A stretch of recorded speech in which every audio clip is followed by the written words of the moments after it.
So we just finished discussing in the previous videos the divorce and new covenant remarriage prophecy of Israel. But the question remains that if it is an abomination for Yahuah to take Israel back, then how would he do that? How would he be able to take Israel back if it's against the Torah, against his commands, for a man to take a adulterous wife back? And that's exactly what Romans 7 is all about.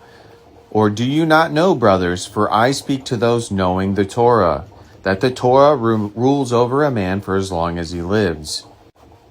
The Torah ruling over a man as long as he lives statement is talking about a particular command that we read in the previous videos of Deuteronomy chapter 24, verses 1, and so on. And so in verse 2, it says, for the married woman has been bound by the Torah to the living husband, but if the husband dies, she is released from the Torah concerning her husband.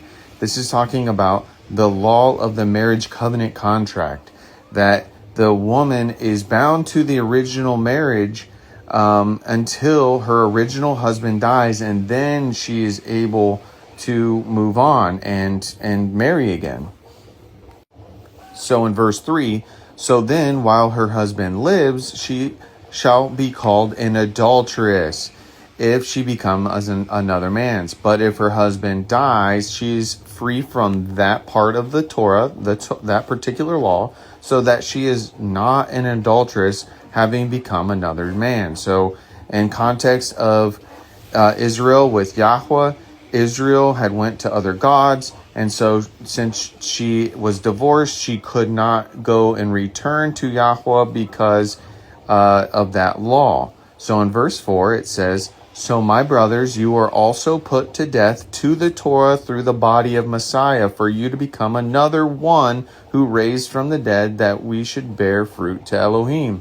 So he is saying here that essentially Yahuah, who is Yahusha, God manifest, Emmanuel, God with us, that he came and put his flesh to death. He died for us in order for us to be able to re-enter into covenant with him in the new covenant.